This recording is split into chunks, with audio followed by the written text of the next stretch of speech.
Voter ID কাৰ্ডৰ নতুন এটা আপডেট লৈ আহিছোঁ। সেইটো আপডেট হ'ল যদি আপোনালোকে নতুনকৈ ভোটাৰ আইডি কাৰ্ড এপ্লিকেশ্যন কৰিছে, আপোনালোকে এতিয়াও PVC কাৰ্ডটো পোৱা নাই, অথবা যদি আপোনালোকে আপোনাৰ ভোটাৰ আইডি কাৰ্ডটো কাৰেকশ্যন কৰিছে, name, date of birth, father's name, address, এতিয়াও আপোনালোকে PVC কাৰ্ডটো পোৱা নাই।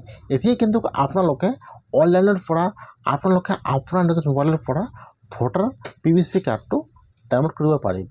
কেনেকৈ আপোনালোকে ভোটাৰ PVC কাৰ্ডটো ডাউনলোড কৰিব আপোনালোকে আপোনাৰ নিজৰ মোবাইলৰ পৰা। মই আজি এইটো ভিডিঅ'ত আপোনালোকক সম্পূৰ্ণ প্ৰচেছ ষ্টেপ বাই ষ্টেপ দেখুৱাই দি আছোঁ। কেনেকৈ আপোনালোকে ভোটাৰ PVC কাৰ্ডটো ডাউনলোড কৰিব চাই লওক। এতিয়া আপোনালোকে ফাৰ্ষ্ট আপোনাৰ মোবাইলৰ যিকোনো এটা ব্ৰাউজাৰ অপেন কৰি ল'ব। আপোনালোকে ইয়াত লিখিব NVSP, লিখি চাৰ্চ কৰিব। ইয়াত চাব, ইয়াত যিটো তলত লিংক আহি যাব ইলেকশ্যন কমিশ্যন অফ ইণ্ডিয়া, ইয়াত চাব দিয়া আছে ভোটাৰ। এতিয়া আপোনালোকে সেইটো অপশ্যনৰ ওপৰত ক্লিক কৰিব। এতিয়া কিন্তু আপোনাৰ ওচৰত অফিচিয়েল ৱেবছাইটটো অপেন হৈ যাব এনেকুৱাকৈ। মই কিন্তু আপোনাৰ সুবিধাৰ কাৰণে ৱেবছাইটৰ লিংকটো মোৰ ডেছক্ৰিপশ্যনত দি দিছোঁ। আপোনালোকে ডাইৰেক্ট ক্লিক কৰি ফাৰ্ষ্ট এইটো অপশ্যনত আহি যাব। হোৱাৰ পিছত ইয়াত অলপমান তলত চাব, ইয়াত দিয়া আছে E-Epic ডাউনলোড। এতিয়া আপোনালোকে সেইটো অপশ্যনৰ ওপৰত ক্লিক কৰিব। ইয়াত চাব, ইয়াত 4 নম্বৰত দিয়া আছে E-Epic ডাউনলোড। এতিয়া আপোনালোকে ডাউনলোডৰ ওপৰত ক্লিক কৰিব। এতিয়া কিন্তু আপোনাৰ ওচৰত আৰু এটা নিউ পেজ এতিয়া অপেন হৈ যাব এনেকুৱাকৈ। ইয়াত চাব দিয়া আছে ID, পাছৱৰ্ড, কেপচা আৰু লগইন। যদি আপোনালোকে এতিয়াও ইউজাৰ ID আৰু পাছৱৰ্ড বনোৱা নাই, আপোনালোকে ফাৰ্ষ্ট চাইন আপত ক্লিক কৰি ইউজাৰ ID আৰু পাছৱৰ্ডটো বনাই ল'ব। তাৰপিছত আপোনালোকে ইয়াত ইউজাৰ ID আৰু পাছৱৰ্ডটো বহাই দিব আৰু তলত যিটো কেপচা দিয়া আছে ইয়াত আপোনালোকে কেপচাটো বহাই দিব। আপোনালোকে যিটো ইউজাৰ ID আৰু পাছৱৰ্ডটো বনাইছে ইয়াত বহাই দিব আৰু তলত যিটো কেপচা আহি যাব কেপচাটো বহাই দিব। এতিয়া আপোনালোকে ৰিকুৱেষ্ট OTPত ক্লিক কৰিব। যদি আপোনালোকে ID পাছৱৰ্ডটো বনাব নোৱাৰে মোক কমেণ্টত কৈ দিব। মই আপোনালোকক নেক্সট ভিডিঅ'ত দেখাম যে কেনেকৈ আপোনালোকে ইউজাৰ ID আৰু পাছৱৰ্ডটো বনাই ল'ব। এতিয়া আপোনালোকে ইউজাৰ ID পাছৱৰ্ডটো বহাই দি কেপচাটো বহাই দি আপোনালোকে এতিয়া ৰিকুৱেষ্ট OTPত ক্লিক কৰিব।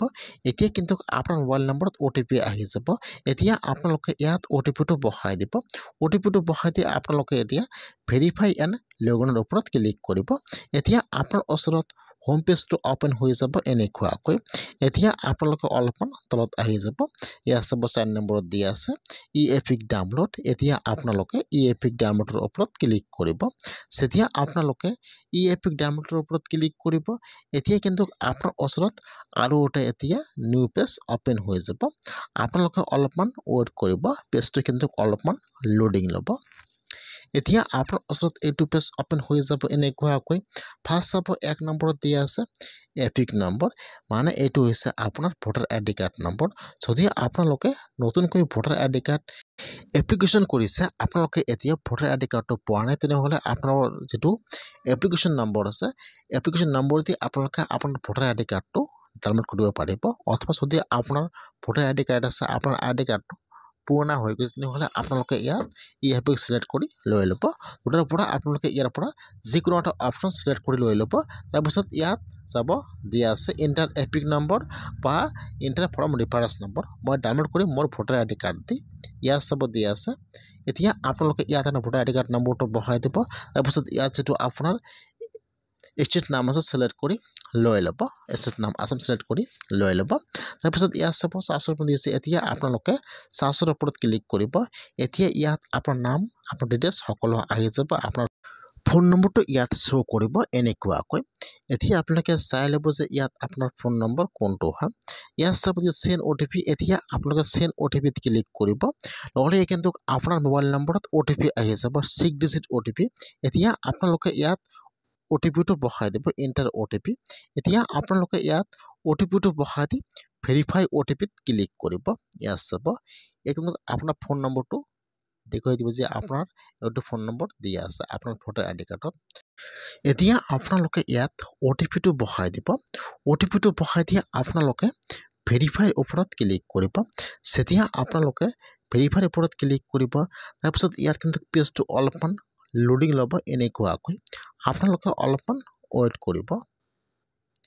যেতিয়া ইয়াত লোডিং হৈ যাব ইয়াত আহি যাব ডাউনলোড ইএফিক এতিয়া আপোনালোকে ডাউনলোডৰ ওপৰত ক্লিক কৰিব ইয়াত চাব দি আছে ডাউনলোড ইএফিক এতিয়া আপোনালোকে ডাউনলোডৰ ওপৰত ক্লিক কৰিব ডাউনলোডত ক্লিক কৰিব নহ'লে কিন্তু আপোনাৰ মোবাইলত আপোনাৰ ভোটাৰ আইডি কাৰ্ডৰ বা পিভিচি কাৰ্ডটো ইয়াত ডাউনলোড হৈ যাব এনেকুৱাকৈ এইটো হৈছে কিন্তু আপোনাৰ নতুন ভোটাৰ আইডি কাৰ্ড যদি আপোনালোকে নতুনকৈ ভোটাৰ আইডি কাৰ্ড এপ্লিকেশ্যন কৰিছে আপোনালোকে ভোটাৰ আইডি কাৰ্ডটো পোৱা নাই অথবা আপোনাৰ ভোটাৰ আইডি কাৰ্ডটো হেৰুৱাই গৈছে বা নষ্ট হৈ গৈছে আপোনালোকে এনেকুৱাকৈ নতুন পিভিচি কাৰ্ডটো ডাউনলোড কৰি লৈ ল'ব যদি আপোনালোকে সেইটো পিভিচি কাৰ্ড আপোনাৰ ঘৰত অৰ্ডাৰ দিব বিচাৰে কেনেকৈ আপোনালোকে ফ্ৰীতে ভোটাৰ পিভিচি কাৰ্ডটো অৰ্ডাৰ দিব সেইটো প্ৰচেছ মই আপোনালোকক নেক্সট ভিডিঅ'ত দেখুৱাই দিম